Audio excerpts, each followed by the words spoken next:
Good afternoon and welcome to United TV. My name is Kamal Erkan. Today we have a very special guest with us. I'm thrilled to welcome Stephanie Hansen, who's running for the re-election for the 10th District of Delaware. Stephanie has been a dedicated public servant, focusing on some of the most important and pressing issues facing our community today. From advocating for environmental sustainability and renewable energy, to championing mental health and addiction recovery, her work has touched so many lives. She has been a strong voice of public safety, animal welfare, economic development, and healthcare overall. And she's been working tirelessly to make things better for people in Delaware. Stephanie, welcome to the show. How are you doing? Oh, thank you. Very, very good. Thank you so much for asking me to be here today. Well, thank you for being with us. So our format, I don't know if you were able to catch up with any of the things that we have done before. We want to get to know our state officials, and you are one of those. And you and I, we met once before, but we don't know each other well. But I knew your name for a while, of course. And our goal as we are getting to know you, but we also want to kind of voice out our issues from the United Medical Accountable Care Organization. As you know, we provide healthcare in the state of Delaware for more than 125,000 patients at the primary care level. So, and then we are a business owner and other things. So we just want to make sure that we can discuss these with our state officials and then hope to make things better. If you can start with a little bit on the personal side, and because I want people to get to know you as well as I'm doing the same thing. So we want to know you a little bit more. Certainly. I live in Middletown. I was originally came to Delaware. My family came to Delaware when I was about 3 years old or so from the Eastern Shore of Maryland. And I grew up downstate in a little town called Seaford, and then went to University of Delaware when it was time to go off to college. Got my bachelor's in geology, master's of science in earth science. And then I was an environmental scientist and a hydrologist for the Delaware Department of Natural Resources and Environmental Control for about 8 years. After that, I went to law school and kind of specialized in environmental law and practiced environmental law for about 20 years and have just recently retired, probably about 4 years ago or so. At which time I've been doing the Senate full time since then. I've been in office since 2017. And so this will be I guess it's my third or fourth time in being elected. And just because of my background, I'm the chair of the Senate Energy, Environment, and Transportation Committee. All right. So in that case, we can start with the energy. So environment and energy, actually. So there are, this is kind of like a topic that it's difficult to get different parties together to agree on certain things. And still a lot of controversy around the topic. So if we can kind of discuss the renewable energy success stories in Delaware, if we can start with that, are we like ahead of the game as a state? Where are we from the renewable energy standpoint? We are catching up. I would not say that we are ahead of the game. Delaware is first in a number of things. Renewable energy is not one of those things. But we have spent the last, I would say, probably 3 to 4 years now, really concentrating on passing good environmental legislation, energy legislation, building our energy infrastructure so that we would actually be able to do renewable energy a little bit better. So, for instance, I think probably the first bill that I did, once I became the chair of the committee that encompassed energy, which was back in 2020. That was the first time Shortly after that, we passed the Renewable Portfolio Standard, which requires more renewable energy in our state's energy mix. So when you have when you turn on your light switch, the energy that comes through to you is a mix of many different types. It's some petroleum, it's still some coal, it could be some nuclear, wind, solar, all sorts of a mix. So what our renewable portfolio standard says is that we have to increase the amount of renewables in that energy every year, in that energy mix every year. So we passed the renewable portfolio standard. There was a bill that I put together that kind of jump-started our community solar program, because solar in the state in the past, there were a lot of problems with getting it moving and off the ground. So I formed a group called the Energy Stakeholders Group, which I'll talk about in a minute. And we wrote and we developed and then passed through the General Assembly a bill which really greatly improved our community solar program, so that now it's actually a functioning program. Last year, we passed the Climate Solutions Act, which I was the Senate sponsor on that, and that had to do with reducing greenhouse gas emissions. And this year, I have a bill that I've just passed the Senate. It's over in the House now, and it will begin Delaware's really foray into offshore wind. So we will have a process set up by which we will be procuring offshore wind. So we are catching up. Really, just a couple of years ago, probably 3 years ago, I would say I was really kind of down about things because I felt like we really had not been putting any attention in this area and we were behind. And I was talking so much about, we've got to do this and we've got to, but after a few years now of some really good environmental and energy legislation, I find now when I'm asked to speak about this topic, I'm so much more hopeful because we have a book of business now of bills that we have been able to successfully pass over the last few years. And I'll tell you what I think the key to that success is, because environmental and energy legislation, particularly energy legislation, has always been so fraught with controversy in the past. It's so difficult to get done in the past. But one of the things that I did back, when I first became the chair of the Energy Committee, is that I looked around to see, is there any advisory group that I could tap into where I could run past, energy ideas? Like, do we have, and I found that there wasn't such a thing existed. I was making one-off calls to the Public Service Commission, and then I would call the Sustainable Energy Utility, then I might call one of our 11 utilities, and then I would call the Public Service Commission and environmental advocates, and then conservative. I was spending all this time on the phone, having one-off conversations with people, but not getting the benefit of hearing the discussion among the experts.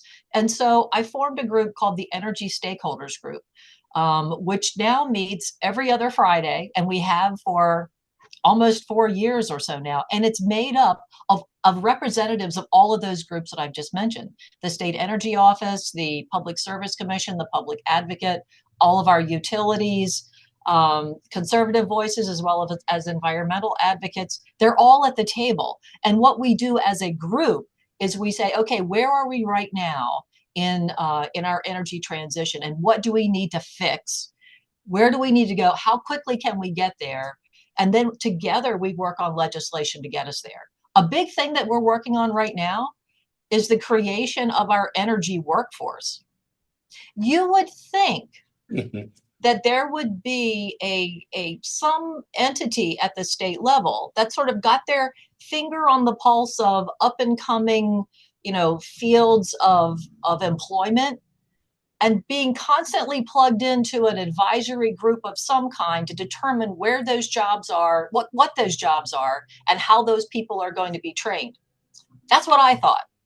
But you'd be wrong, just like me. So what we started through the Energy Stakeholders Group, is I've called on all of the major energy employers and ask them to do presentations for us. So right now, because we know that this is a hot field, but tell us specifically, where are your jobs right now? Where do you need people right today? Where do you need them in 1 to 3 years? Where do you need them in 3 to 5 years? And what kind of degrees do they need? What kind of folks are these? So then we go back to the educational institutions, because we're in the midst now of bringing the educational institutions in and saying, okay, here's where we understand the needs are. Are we training people to meet those needs? The hope, and we're in the midst of doing this right now. So the hope is that we're going to, not the hope, the goal, and we're going to meet this goal, is that we are going to have a list of types of jobs, and we already have them, that are necessary today, that are going to continue to be necessary in the near future. And we're going to create a pipeline of education, credentialing, and then matching of those people with those jobs, because we want to be at the forefront of this, and we are catching up.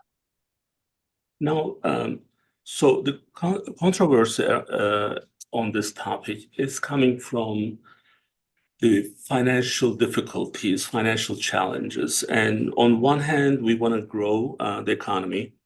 On the other hand, we are concerned about what's happening in the environment that we live in and the sustainability of environment. So the balance is kind of, I have difficulties to understand this, and maybe this is an education for me as well. So like this session, so you can kind of use me as your dummy to explain things. So the problem is coming from here. So I look at our globally, I look at each country as like if they're a corporation. So we are competing. What keeps us going is our trade, our flexibility, our leverages that we have. And there is a really big competition going on as of today and all of those times. So when China doesn't follow the same protocols, when India has its own big challenges, and these are huge countries, when Russia doesn't follow the same, how do we actually overcome those issues so that we don't actually fall back economically, so then the growth is still happening in the United States? What's that balance? Like when someone tells me, look, this is costing all this money, and they're right, it does. But this is actually the return, but then we still need to compete. So how do we actually address that issue? Well, there's a couple of different things to think about. Number one is, how do you define cost? So if you take a look at the health and of the people in those areas, and who is experiencing the more costs with regard to healthcare and higher death rates, you'll see that there is quite a cost differential when it comes to those countries that are still so dependent on fossil fuels. That's where you're finding those much higher rates of illness, of death, and in healthcare. So that's something to keep in mind. Also, we are competing with technology and education and innovation. So the more that we have that here, the more that we're able to export then that information and our goods to countries that can help to clean up their act. And in fact, if you take a look at fossil fuel as a source here, one of the drivers for the closing of many of the coal-fired plants that we're seeing now across our country is the fact that coal isn't cheaper. It's more expensive. It's more expensive than natural gas, and it's more expensive than renewables. So it's actually the market, a more advanced market, is showing a shift from coal and fossil fuels over to renewables and other sources like hydrogen, nuclear, the standard renewables like solar and wind. So from the from the average citizen standpoint, what do you think we should be doing individually, or just like the family, the typical family? How can they actually get up to date with all these new, not necessarily requirements, but just to make things easier? Are there things that individual families or individuals can do to make things faster, or do you think it's maybe the slowness is not maybe at the individual level, but maybe it's on the government side? But how can they actually make things easier for overall? Well, there's a number of things that they can do, and it's a number of different levels. So let's start with just the personal level. So Mhm. at the personal level, what would be helpful for each individuals and citizens is to the least expensive energy is the energy that you never use. So what you want to do is make sure that you have an energy efficiency audit of your house. And you can do that if you go to the Sustainable Energy Utilities website. You go to Energize Delaware, and they can help with a home audit. And you can find all sorts of ways to reduce the level of energy that you're consuming in your own household. And so that's something you could do on a personal level. And when we do that on a wide basis, really a big part of making the energy transition is investing heavily in energy efficiency early on. Because if you invest heavily in energy efficiency, that pays off dividends in the future in big ways. So on a personal level, check to make sure your home is as energy efficient as you can get it. Take advantage of solar panel installations at this point. Take advantage of the electric vehicle rebate, because you can get rebates on electric vehicles now, and you can get rebates on the chargers for your home. Because a lot of people, unlike gas stations, where you have your car and you want to have a gas station on every corner, in the turnover to EVs, electric vehicles, it's not going to be like you're going to see an electric vehicle charging station on every corner. We kind of have to get past that. What we're more likely going to see is people are going to charge up at home. So you're going to pull into your garage, you're going to hook up to your EV charger in your garage and maybe charge overnight or something like this. So look into that. And now there's legislation that's going through the General Assembly right now that you'll be able to get rebates on the cost of those electric vehicle charging stations as well. So while this is new, and we're trying to make the transition, there are a lot of government incentives out there to take advantage of, and now is a good time to be doing that. So, as I'm processing this, like one of the things that I'm kind of facing is that there's the consumption problem. Like for example, in my house, as you were saying that there's this home audit, I probably would fail that home audit because I know that there's a lot of consumption issues. Like there's way too many unnecessary stuff happening. Maybe too much light, too much this, too much that, and even maybe the temperature is not at the ideal level, as I have some self-heating problems. Like I get so hot, so then it's always on. Although in wintertime it's not that bad. So, but summertime I think I use the electricity more. There's that consumption part of it, but then there's also how we can actually transition to the renewable energy. Like we can, without actually transitioning to the renewable energy, we can still actually work on our consumption so that we can actually we don't have to just have maybe 10 light bulbs on. I'll give you an example. As you may know, I was born and raised in Turkey, and then we have an office there. It's an extension to this office. They just work for us. It's kind of our internal outsourcing office. So when I go there, I stay with my mom, and one amazing thing is she has a condominium, pretty large condominium, and they turn the lights off all the time. Like if they leave one room to the other, they turn the lights off. And that, like, if you, God forbid, if you keep it on, then someone is gonna scream at you. Like, they are like so self-conscious almost, like they know that costs a lot. And sometimes I'm like, look, I'm gonna hit something, so I'm not used to this dark anymore. I've been here for 25 years, right? So, but the habit that they have is part of it is because it's more costly for them.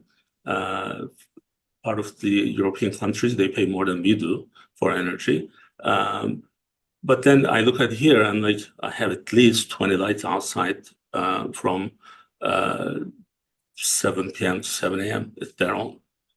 And even inside the house, probably a lot of unnecessary stuff. So there's that part. I think we kind of need to really train our people. And I agree with you, this home audit is a good idea. And also, like, we get those, I don't know if you are also getting them as well from Delmarva. They're actually comparing you with other homeowners in the same area. Mhm. So, and I'm a little bit competitive, so I'm going to be better, and I fail every time. So the neighbors are always better than I. So, but those are, I guess, helpful from that. But renewable part is the cost is attached to it. So many people are not able to see return on investment, I guess. And some are the old homes that they are having some difficulties to have that transition from the technology standpoint. But I think it's going to be a big issue in the next 10 years. Now, I know we have, and I know even the President Biden had some set goals for like electric vehicles, like by 2030. Do you think those are realistic goals, and do you think we will be able to meet them? I think that they are, but I think it's really important that we continue to hear from our dealers, our automobile dealers, as well as our home builders who are building the EV charging stations and EV chargers in our homes. I think it's achievable, but in order to do it and to make sure that we get there and we do it in a way that is least painful as possible, we have to make sure that we're continuing to have all of the people at the table that have an operative voice in making it happen. So we need to make sure we can't just say to the automobile dealerships, you must do this. We have to bring them into the conversation and say, what will it take in order to get you to, what problems are you seeing with this? Are there repair issues? Like, where are you seeing problems with the supply chain that we need to know about so that we can begin to adjust wherever we need to in government? It's going to be a conversation. It really isn't a command and control situation. And I think that just comes to a different way of governance, right? I mean, Right. there are command and control types of governance, and there's more governance that is more stakeholder, more collaborative, more let's move together. I tend to be the latter, the stakeholder group, because it's been so successful. And I really think that there are a lot of people that are experts in certain areas, and they may have very different opinions than I have or that other people on the table have, but they're an expert in something that has to do with this issue. We have to continue to hear from them, because when you hear from everybody and you're able to build on all of these opinions, you get a product in the end, first of all, that everybody's on board with and everyone has a stake in making sure that it's successful. But then you actually have a better product at the end of it that's actually able to get across the finish line. So yes, I think we can get there, but it's going to be really dependent on us bringing all of these people to the table and listening to them and continuing to work piece by piece, taking a step by step every day to get through. Sure. Now, I actually agree with you, because it's not going to be, if you are just mandating certain things, it's not going to happen. That's why the public education and making people understand what's on the way and why we have to do it, they're all going to be very important for people to be on board. And then same as well as the business owners and factories and the car makers. So it's a long process. Like, my issue usually with the unachievable goals that can actually demoralize when we have set times and set, you know, deadlines. So it has to be kind of like close to the realistic uh, expectation, because one of the things that right now, if all the cars are electric cars, EVs, we don't have enough infrastructure to support that, right? Right.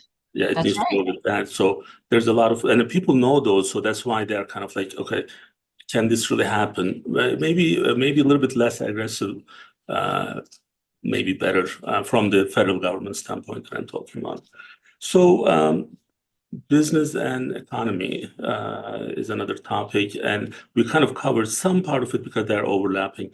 One of my issues, again, sometimes I make references from like, this is my home. I wasn't born in Delaware, but I'm probably 100% Delawarean, so I can actually take a test, or anyone can challenge me because I came here.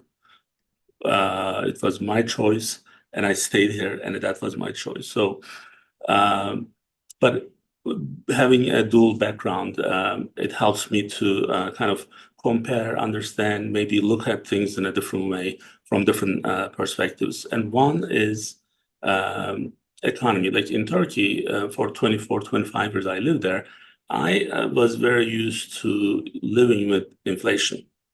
And now, believe it or not, after a certain point, when you live in the country like United States, maybe 5, 6 years in that time frame, you kind of just finish your transition, I guess. So you forget everything that you had before. So this is the new norm, and these are the new settings that we live in.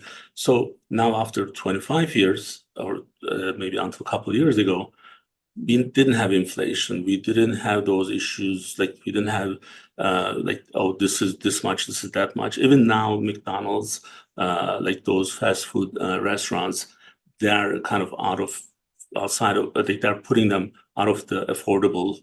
Because I remember there was a dollar menu at McDonald's when I was a UD student 25 years ago. So the dollar would do a lot at that time. Now, the average meal is $12 to $15 in these restaurants. So the inflation in the last couple of years, it become our day-to-day life.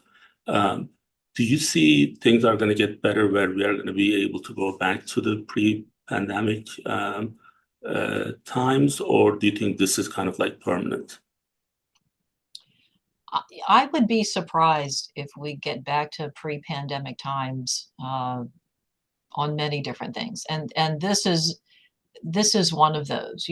I think that there has been such a sea change in the workforce and what people expect, that it's, you know, the reason prices are going up is because wages are going up, and wages are going up because people can't afford houses. And then when as wages go up and the price of houses go up, then it's a vicious cycle. So we have to be really careful when we go in and make big changes in the economy, and try to understand where those ripples are going to extend to.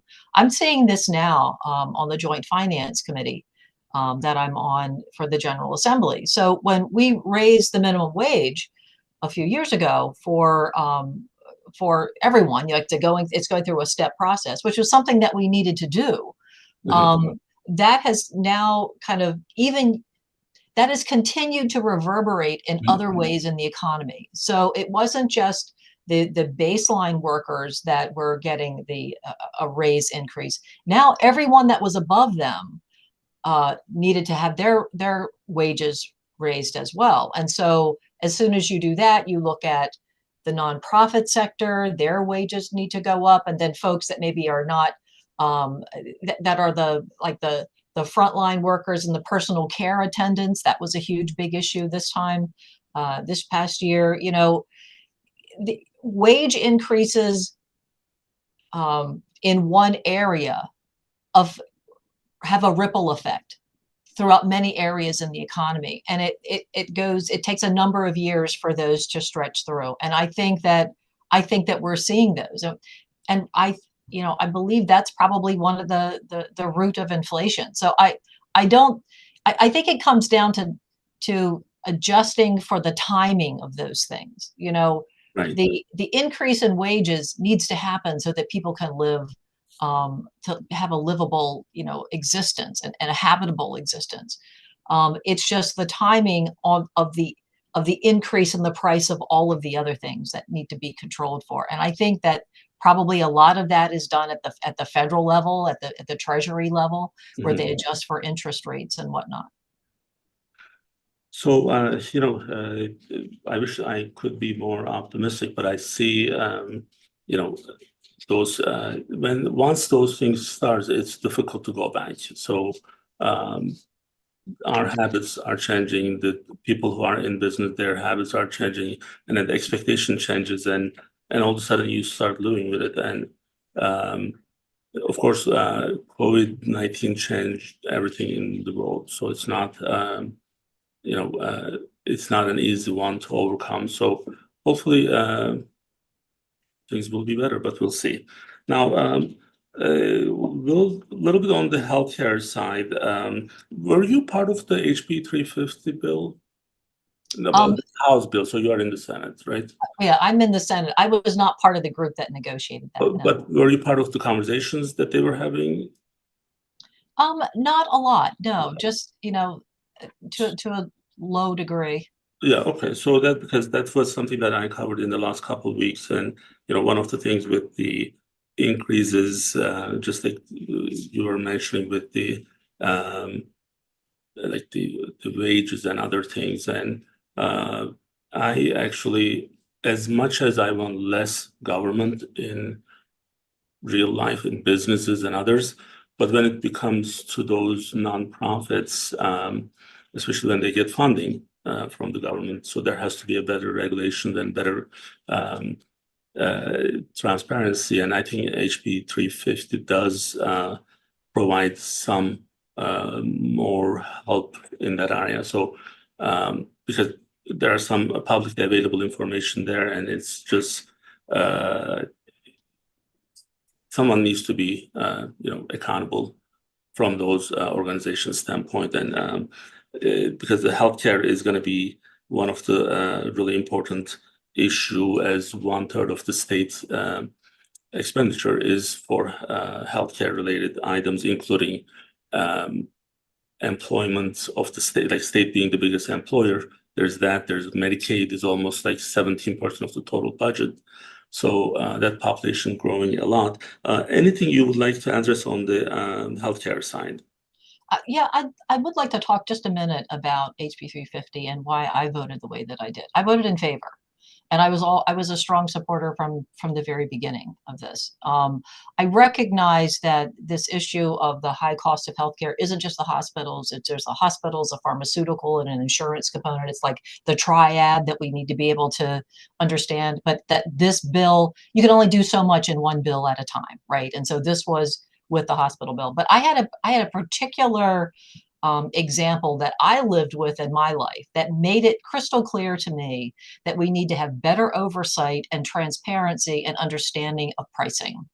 And here's what happened with me. So I am one of the many women of a certain age who has osteoporosis. And so I went through a series of treatment. And so I ended up needed to have a Prolia shot.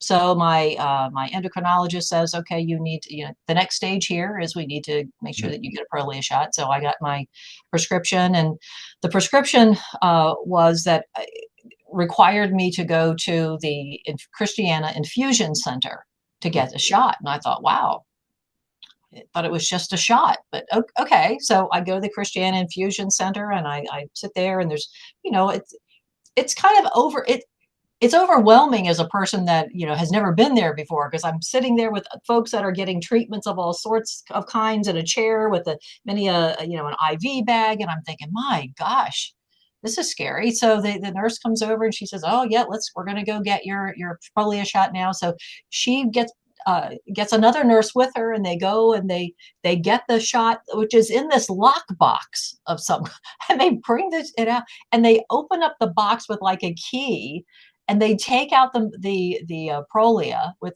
I guess, in the syringe, and then they give me the shot, and they said, okay, well, I think you're okay. I said, should I sit here for a little bit? Like, is this gonna, is this okay? It's like, no, I think you're gonna be fine. I sat there anyway, because I'm like, this is serious. I'm gonna sit here and make sure that I'm okay. And I was, and I left. I left in maybe like 10 minutes or so, and everything was fine. And I got the bill, and it was for like, I think like $6,700. Now, I had state insurance, and I paid only 10% of that, I think it was. So it's still $670. And I thought, wow, okay. I need one of these every 6 months, so keep this in mind. So 6 months goes on, I get my next prescription. I go to the Christian Infusion Center. There's the parade getting the shot in the lock box, and I get my shot, and I sit, and I go home, and I get my bill, and it's like $8,200. It was 8,000 and something after that. And I thought, wow, that's a lot. And I'm paying 10%. So I actually called Christiana, and I said, is this right? Like, it's the same shot. I'm looking at both of it's the same thing. Like, how come it went up so much? And this is expensive. And they said, well, yes, it's true. It's the same thing. We adjust our prices every 6 months. And that was a price adjustment. And I said, well, can I expect this to go up in 6 months from now? Oh, yeah, you can. And I'm doing the calculation in my head. I'm like, that's going to be close to $10,000. Like, oh my gosh, who can afford this? How many people that don't have good health insurance can afford what's going to be $1,000 now the next 6 months? So I went to a grand opening of a new primary care office in my district. And the doctor was there, was opening, and he and his wife had this wonderful practice. And I was talking to them after the opening, and we got talking about the price of healthcare, and I mentioned my story about Prolia and how expensive it was. And he says, well, yeah, it's kind of expensive, but why don't you just get them in the doctor's office? I do them in here. It's like $1,500. And I said, what? Yeah. So I went back, and the short story is, I now get my Prolia shot every 6 months in my doctor's office, my endocrinologist's office, for a $25 copay. When it was going to be $10,000 at a 10%, cost. I was thinking, going through that, and actually I reached out to the Delaware Medicaid office. I said, how many people do we have on Delaware Medicaid right now going to the infusion center at $10,000 a pop, and we're paying for that, right? Because we're self-insuring.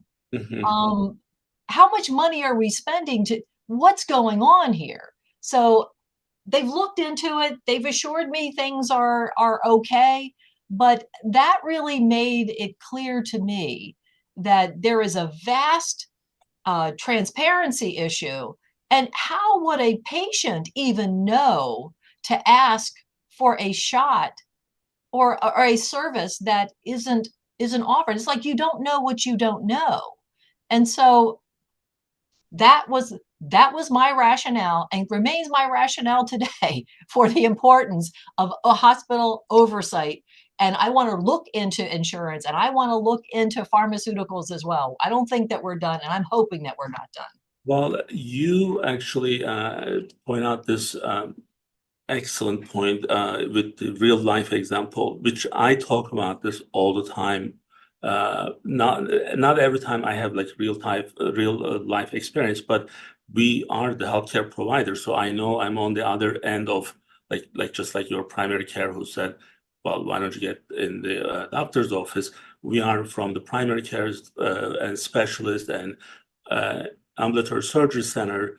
We are that, my organization. And I wrote more than a couple actually articles. As you know, we are part of a Medicare shared savings program. And outside of that, we have commercial insurances, Medicaid, all three Medicaid managed cares. Some of the Medicare Advantages, we have value-based contracts, which has quality and quantity kind of tied in together. So we have to meet the quality metrics, but then from the financial returns, if we are able to reduce the total expenditure, we get incentives from the insurance. So because of that, we need to know, how everyone is getting paid. So this was one of my eye-opening experience in 2016, first time when we get the Medicare data, because until that time, we didn't have access to that. So I didn't know I knew hospitals were getting more. I didn't know how much more. So in our surgery center, at American Surgery Center, we do a gallbladder surgery. Medicare pays us, I believe, $2,100. It may be like 5% up and down, but $2,100. The surgeon is the same surgeon who's qualified to do it in the hospital is doing it in our center. When the same gallbladder goes to one of the hospital systems in Delaware, that's $12,000. And again, surgeon fee doesn't change. There's this is just the facility fee. So there's Medicare pays $670 for gallbladder for the surgeon. So $2,100 for facility on one setting and $12,000 on the other setting. So, and we are trying to, one of our goal is to take our patients safely from these expensive places to less expensive places. And same thing is true for blood work. Any type of lab work you do, if it's a hospital owned lab, they're about 4 to 6 times more than private labs. And I think this is the literacy of the healthcare is maybe one of the issues. People really don't know. One is the transparency, are we transparent enough for these? The other thing that do people really understand these things, even if we make them available, or do they really care about it until it really hits at the bottom line? But your situation, actually, I knew that shot being so expensive because one of our endocrinologists, Dr.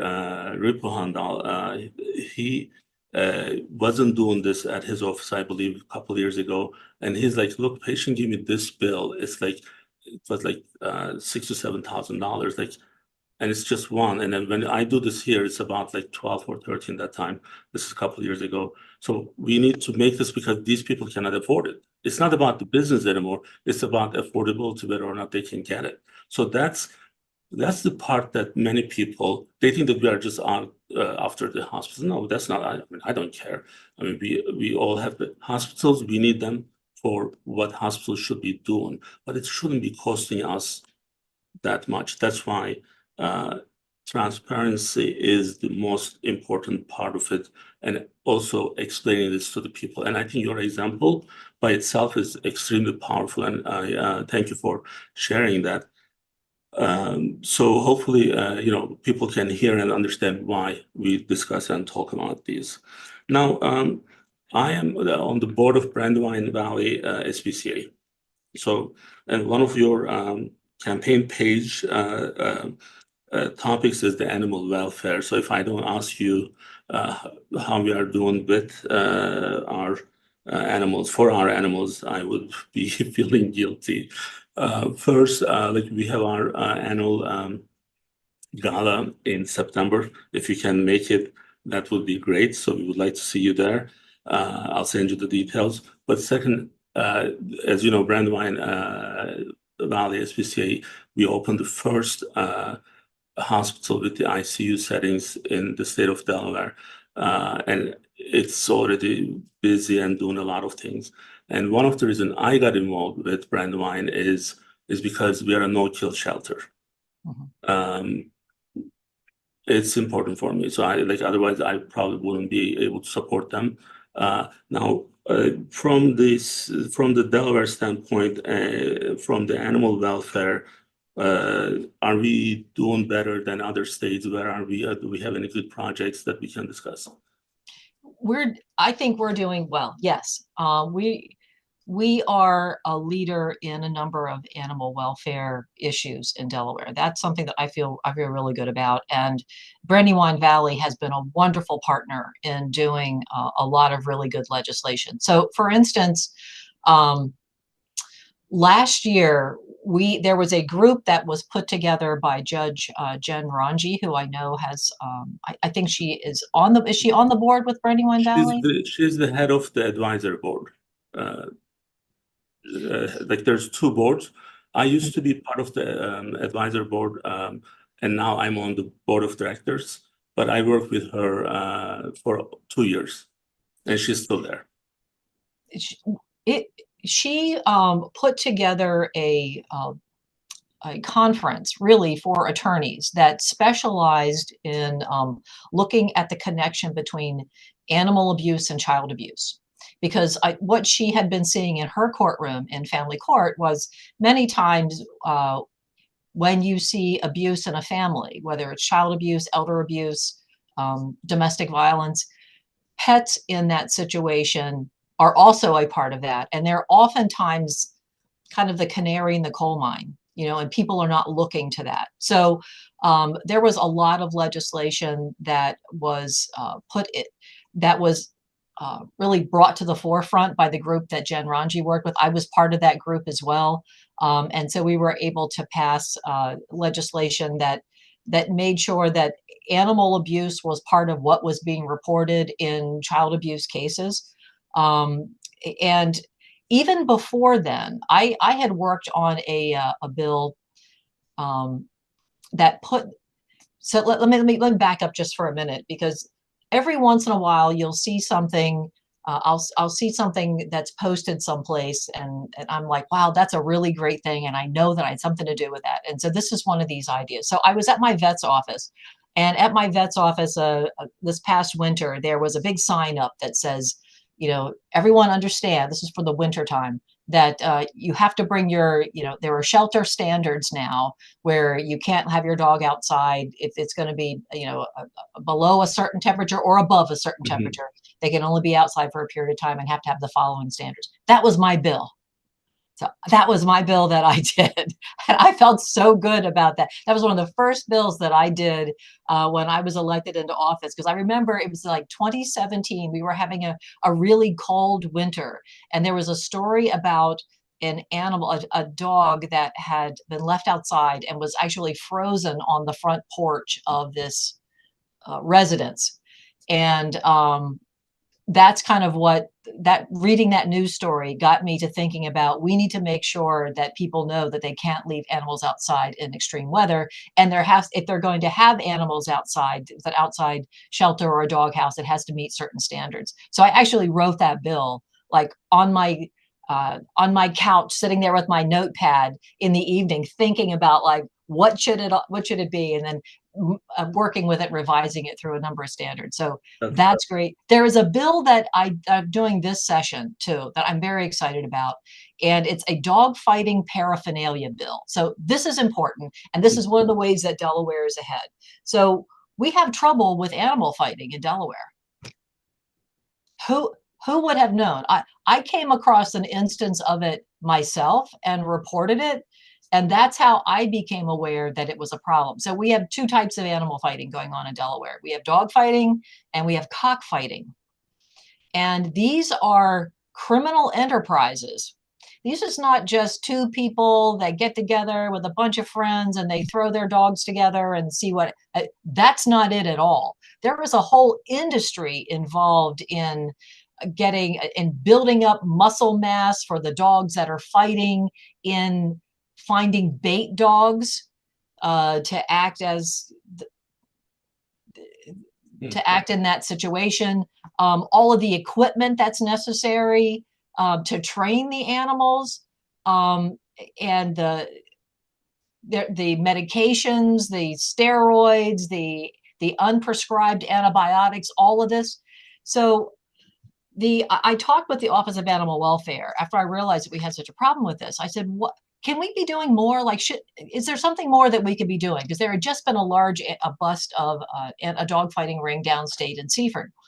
And they said, well, yeah, there is actually something that we can do. Because right now, We can go into a place where we know that there is animal fighting going on because you see the paraphernalia, you see the fighting ring, you see all the equipment that they have on the animals. You see the animals that are being used as bait dogs who are half dead, and you can tell what's going on. But if we don't catch them in the act, we can't arrest them. So I said, well, we need to This be is able. just like a terrible, like like I have, of course, I have a, I still call him a puppy. He's 2 years old. Sean actually just got a um, Saint Bernard. He adopted from Brandywine SPCA. So, and I know some of our other employees in United Medical, they adopted, but then we kind of, we have groups of people who are volunteering on a regular basis. So with the walks and other things, the rescue, the flight rescue that we have, like, every month or every other month. And when you see them already in certain situations, it's extremely difficult. I know some people criticize me when I say sometimes I love animals more than I love people.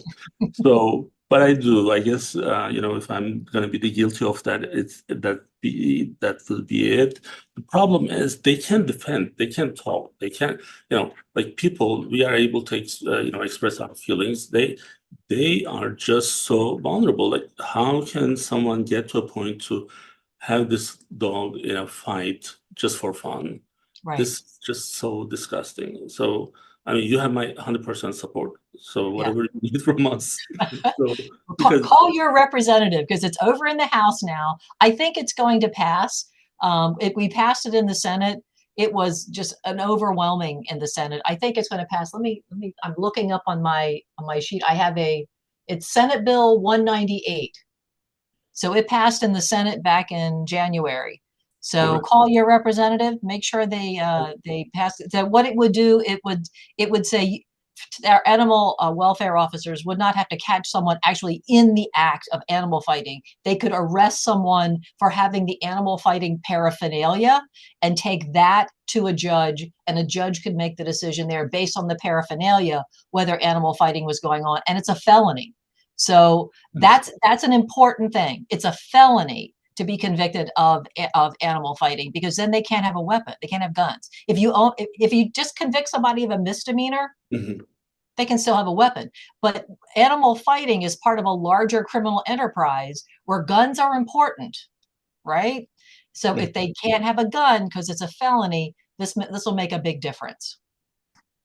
Well, thank you for doing that. And then I'll make sure that we are going to support that bill and by calling our representatives. Now, I know it's almost time, and I want to ask you one other question. Uh, I worked with Bethany Hall-Long, our lieutenant governor, for her governor's race. This time in the primaries, we have three candidates who are raising. Last couple of weeks, we covered this topic in different ways. And one of the things for me is, like, I look at what the qualifications are, who's more qualified and who's the better candidate, not just necessarily because I like this person better than the other person, but who has a well-established resume and foundation of the work that we are actually asking them to do. Now, when I hear you talking about your build and your topics and your specialty, like, it's just like it's amazing. So because you know what you're talking about. And that comes with the experience, right? So you've been in the right places, you've been researching the right things. And I feel like this is, for me, it's the right thing to do to support Bethany Hall-Long for the governor race. But you are also publicly endorsing her, and you also work with the other two people, and we are all in the same circle. So what makes Bethany a better candidate than the others? I'm very supportive of Bethany, and I think she is the best candidate for a number of reasons. One reason is she has been doing this. She has been involved in the state legislative governing process now for more than 2 decades. She has devoted her life to this. It's not something that she dabbles in or she has come to lately. She has devoted her life to public service. And you can see all of the things that she has done from the time that she was the state representative to a state senator to lieutenant governor. That's huge. You cannot discount 20 plus years of experience in state government, in governing in state government. Like you just can't. If you discount that, you don't understand how good governing works. Right. So that is one big reason. The other big reason is this is her heart. Her heart is in this. She cares very, very deeply for people on a personal level. She has been out there and continues to be out there with folks experiencing substance use disorder, getting them off the street and into recovery as a nurse, vaccinating people in COVID. She was vaccinated the whole time she was out vaccinating. She's the chair of the Behavioral Health Consortium because she cares about people with mental health and substance abuse issues. She cares a lot about people and connects with people on a personal basis. You know that after you finish talking with her, she understands you and she cares about your plight. Absolutely. Those two things, experience and she has the heart for it, I think it's unmatched. That's good to hear. And I agree with everything that you just said. And I think she's a wonderful being, and I think she's going to be a great governor. And we need that. So we need to advance. And I want to do more for our state from our level, from the business side, from the personal side. But we need good leaders, experienced leaders to take us to that next challenge that we may have. And I think Bethany, because of that, is the right person. But Senator Stephanie Hansen, this is a very fun, enjoyable session for me. I'll be honest with you, because we didn't know each other well, and I was a little bit nervous in the beginning, not sure how things were going to go. And it's a great pleasure to have you here. Thank you for being with us. And I know we'll be seeing you more often. Thank you. Thank you so much for inviting me and being so kind with your questions. And it was a great interview. Thank you.